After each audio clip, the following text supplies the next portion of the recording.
चलिए बच्चों शुरू करते हैं बेटा। ये क्वेश्चन नंबर 41 पेज नंबर 5.00 पे है अपनी टीएस ग्रेवाल सर की बुक में। ये फुल फ्लेज क्वेश्चन है। आज से हम फुल फ्लेज क्वेश्चन इसके शुरू करने जा रहे हैं।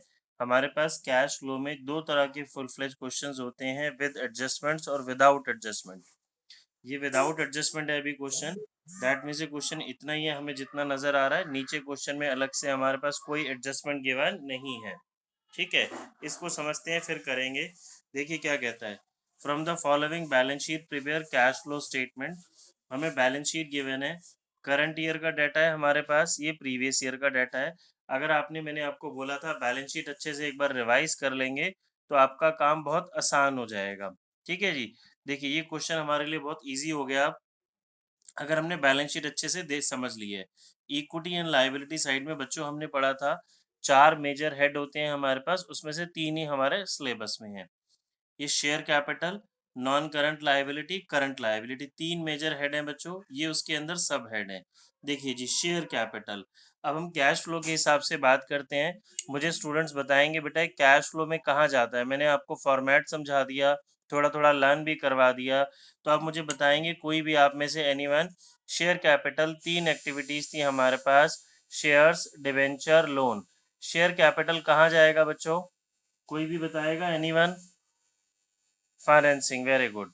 तो हमारा आयुषी का आंसर आ भी गया जी, फाइनेंसिंग। अगर मैं आपको एक बार रिवाइज कराऊं तो मैंने इन्वेस्टिंग के लिए बच्चों 2 शब्द आपको याद कराए थे, फिक्स्ड एसेट्स और इन्वेस्टमेंट्स। और फाइनेंसिंग के लिए शेयर, डिबेंचर या लोन। चलिए ये फाइनेंसिंग में जाएगा, आयुषी ने बता दिया। अब बच्चों नेक्स्ट कोई बताओ स्टूडेंट बेटा, ये इनफ्लो है या आउटफ्लो है।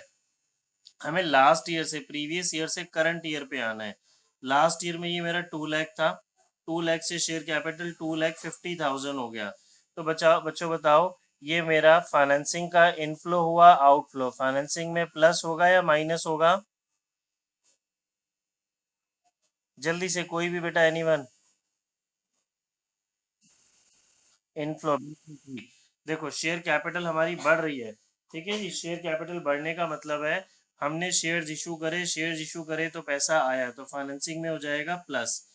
Journal reserve, reserve and surplus में बच्चे जर्नल रिजर्व है। जर्नल रिजर्व इंक्रीज होता हुआ हमने पढ़ा था हमारे एनपीबीटी में प्लस होता है। किस में प्लस होता है, एनपीबीटी में, नेट प्रॉफिट बिफोर टैक्स में, जो हम सबसे हमारी फर्स्ट आइटम होती है।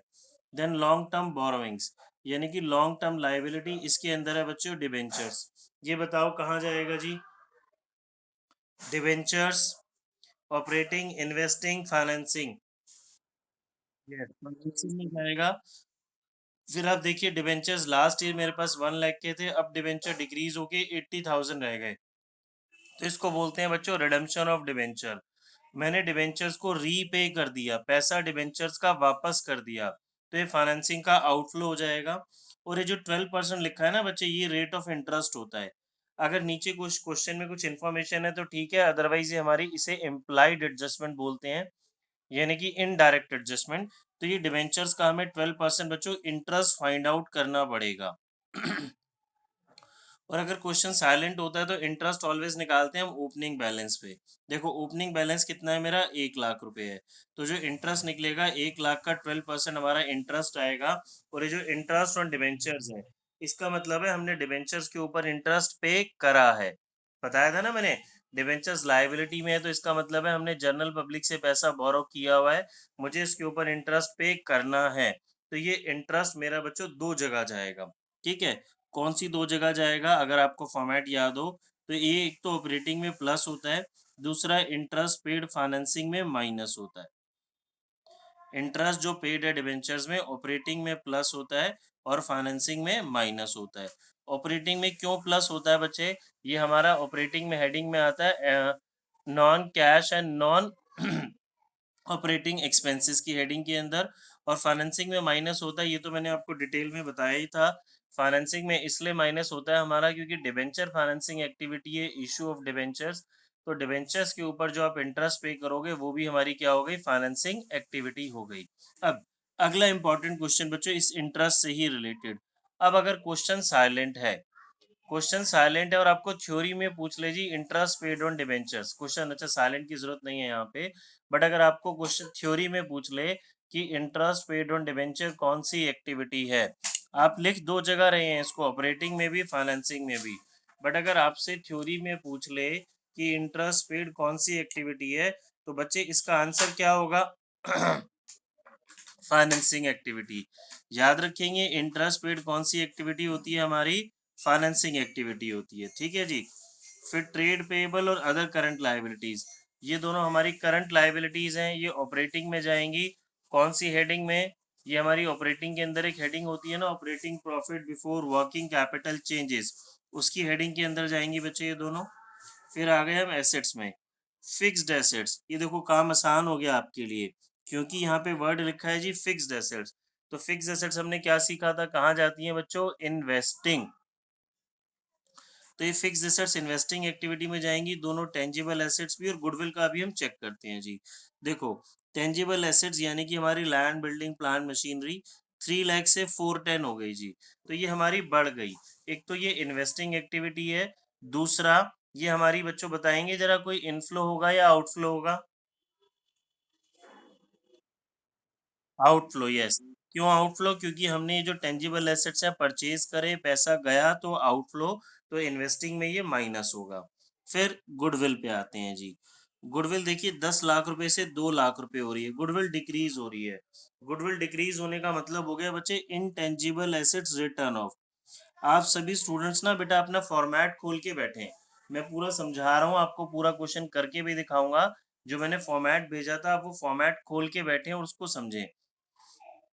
तो आप अपने ऑपरेटिंग के फॉर्मेट में देखेंगे तो इनटेंजिबल एसेट जो रिटर्न ऑफ होती है, गुडविल इनटेंजिबल एसेट्स है हमारी, और रिटर्न ऑफ मतलब डिक्रीज होती है, तो ये बच्चे ऑपरेटिंग में प्लस होगी। गुडविल इन्वेस्टिंग में नहीं आएगी। गुडविल इन्वेस्टिंग में तभी आएगी जब गुडविल इंक्रीज हो रही हो, जब मैंने गुडविल के लिए कुछ पैसा दिया हो। बट अगर गुडविल डिक्रीज होती है तो ये ऑपरेटिंग में बच्चों प्लस होती है हमारी। हमने और एक हेडिंग थी हमारे पास, add non cash and non operating expenses, उस हेडिंग के अंदर गुडविल ये हमारी क्या होगी? प्लस। फिर इन्वेंट्रीज और ट्रेड रिसीवेबल ये दोनों करंट एसेट्स हैं, तो ये ऑपरेटिंग में जाएंगे हमारे। कैश और कैश इक्विवेलेंट्स बेटा करंट एसेट्स तो होता है, बट ये इसमें नहीं जाएगा, ये सबसे एंड में आता है हमारा। मैं आपको भी क्वेश्चन करके दिखाऊंगा बेटा। इतना भी हमने मेन मेन फॉर्मेट थोड़ा सा समझा। किसी बच्चे को कोई डाउट है तो पूछें, करके मैं दिखा रहा हूँ आपको। इतने में किसी बच्चे को कोई डाउट है?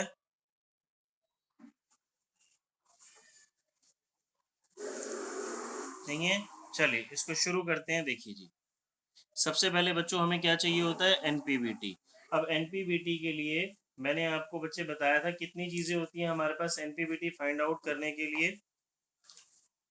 देखिए एनपीवीटी अगर मैं आपको रिवाइज कराऊं तो एनपीवीटी में हमने देखा था जी 4 चीजें होती हैं। सबसे पहले हमारे पास सरप्लस, देन इसके अंदर हम प्लस करते हैं जनरल रिजर्व, फिर provision for tax made, proposed dividend of previous year, अपना फॉर्मेट खोल के बैठे बेटा सभी students, and interim dividend.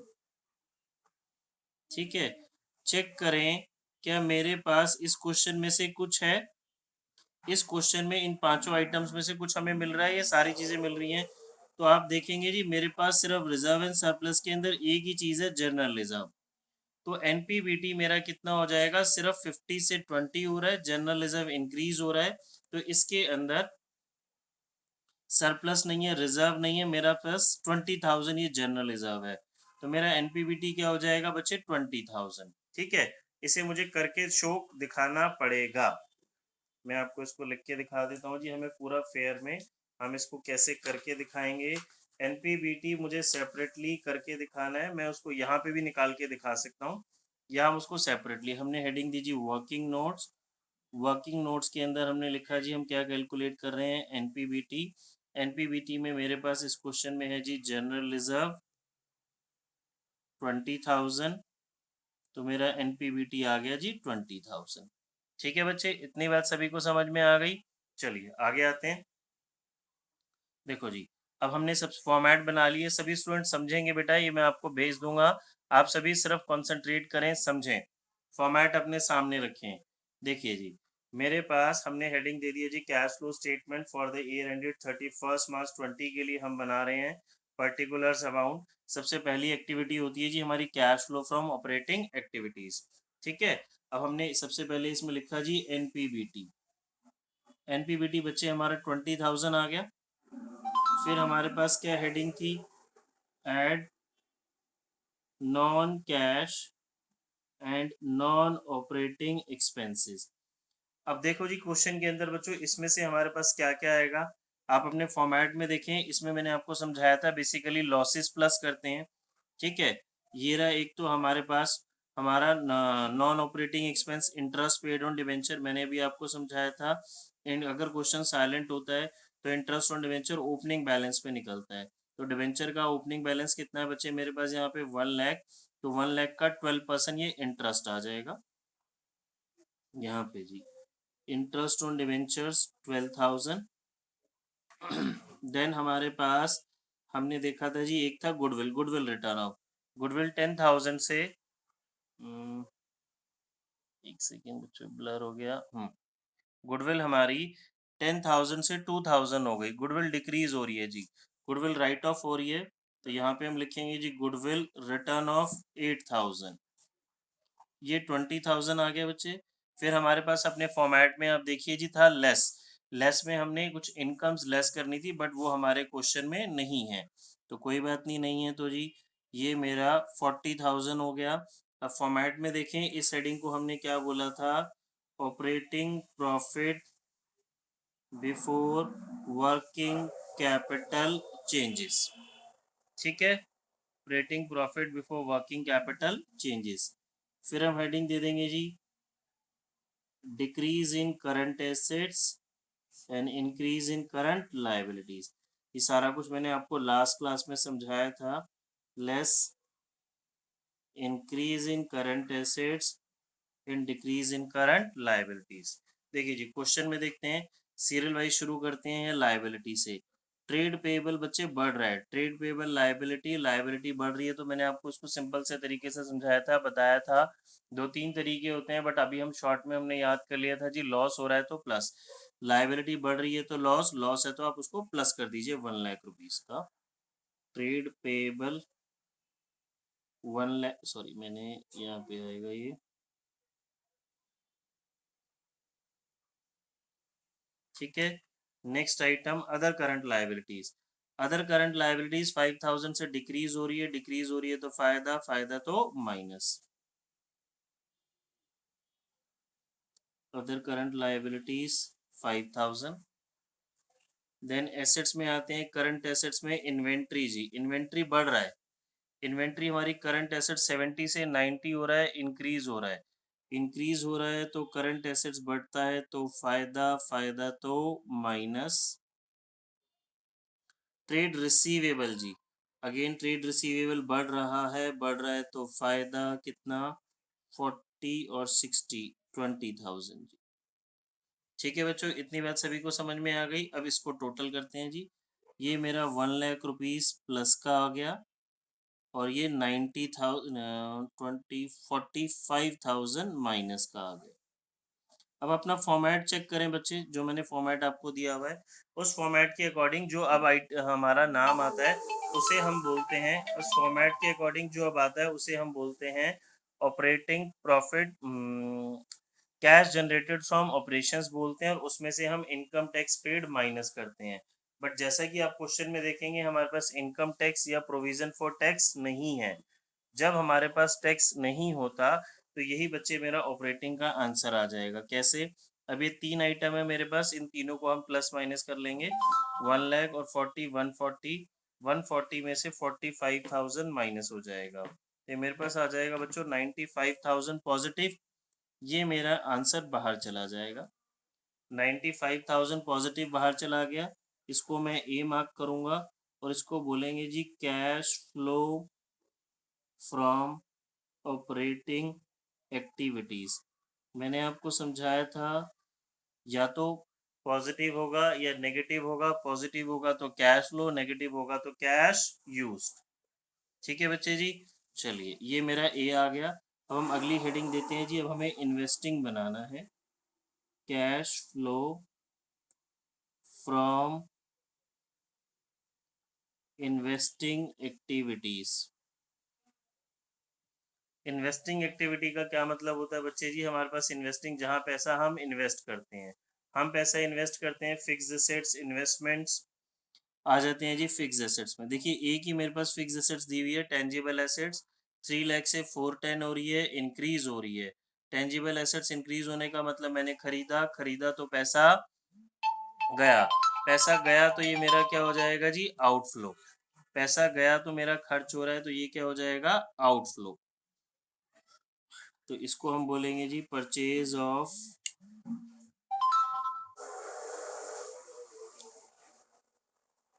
Tangible assets 1,10,000। ये बेटा हम यहाँ लिख देते हैं 1,10,000 डिक्रीज, और कुछ मेरे पास इसमें है नहीं, तो यही 110 आउटर कॉलम में आ गया, ब्रैकेट लग जाएगा। इसको हम बी मार्क कर देंगे, क्योंकि नेगेटिव है तो क्या बोलेंगे? Cash used in investing activity. Cash used in investing activity. ठीक है जी। अब हमारी लास्ट कौन सी एक्टिविटी होती है बच्चे जी? Financing. Cash flow from financing activity. ठीक है बच्चे, देखो यहाँ ना मुझे एक लाइन छोड़नी चाहिए थी, स्पेस नहीं है नीचे, मेरा क्वेश्चन नहीं आएगा, तो दैट्स व्हाई मैं लाइन नहीं छोड़ रहा है। आप हर एक एक्टिविटी के बाद एक लाइन छोड़ देंगे तो थोड़ा सा वो बेटर प्रेजेंटेशन हो जाती है। फाइनेंसिंग में आते हैं जी। शेयर कैपिटल, शेयर्स इशू कर रहे हैं, बढ़ रहा है, तो इसको हम बोलेंगे जी issue of shares. Shares issue करे 50,000 हमारे पास आया।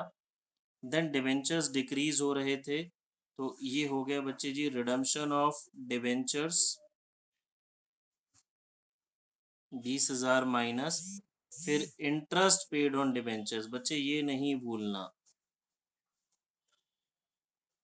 ये रहा मैंने समझाया था इनडायरेक्टली, ये मेरा इंटरेस्ट आ जाएगा 12% ओपनिंग बैलेंस पे, ये हमने पे करा तो ये माइनस। ठीक है जी। शेयर डिवेंचर लोन ये वर्ड हमने याद करे थे। अब ये बच्चे मेरा इसका आंसर आ जाएगा 50,000 मेरे पास प्लस का है, 32,000 मेरे पास माइनस का है, तो मेरा आंसर आ गया जी 18,000 पॉजिटिव। इसको हम सी मार्क करेंगे, और क्योंकि ये पॉजिटिव है तो क्या बोलेंगे? Cash flow from financing activity. ठीक है। अब इन तीन आंसर जो बच्चे मेरे पास हैं, एक ऑपरेटिंग का है, एक इन्वेस्टिंग का है, एक फाइनेंसिंग का है। मेन आउटर कॉलम में मैंने तीनों ये लिखे हैं, इन तीनों को प्लस करते हैं जी। 95,000 प्लस का, 18,000 प्लस का, 1,10,000 माइनस का, तो मेरे पास जो नेट आंसर बचेगा बच्चे 3,000 पॉजिटिव आएगा। इसको बोलेंगे increase in cash and cash equivalents, और इसमें हम प्लस कर देंगे opening balance of cash and cash equivalents. अब ये ओपनिंग बैलेंस क्या होता है बच्चे? देखो आपको क्वेश्चन में गिवन होगा, ये रहा मेरे पास, अब ईयर देखें 2020-19, और ये रहा last item cash and cash equivalents. ये करंट एसेट्स में गिवन था, बट हमने इसको करंट एसेट्स में यूज नहीं किया था। तो कैश और कैश इक्विवेलेंट्स का ओपनिंग बैलेंस कितना है मेरे पास? 15,000। ये हम इसमें प्लस कर देंगे, तो मेरा आंसर क्लोजिंग बैलेंस आना चाहिए ये 18,000। देखिए ये इसमें मैंने प्लस करा, तो मेरे पास आ गया जी 18,000। इसको क्या बोलेंगे हम? Closing balance of cash and cash equivalents. ठीक है बच्चे, आई होप सभी को समझ में आया होगा। देखो एक बार मैं दोबारा बताता हूँ। सबसे पहले हमने बनाया बच्चे ऑपरेटिंग एक्टिविटी, ये बाहर फिर ऑपरेटिंग का आंसर लिखा, पॉजिटिव आएगा तो कैश फ्लो, नेगेटिव आएगा तो कैश यूज। फिर इन्वेस्टिंग एक्टिविटी, इन्वेस्टिंग का आंसर नेगेटिव आया, तो हमने हमारे पास आ गया जी कैश यूज्ड।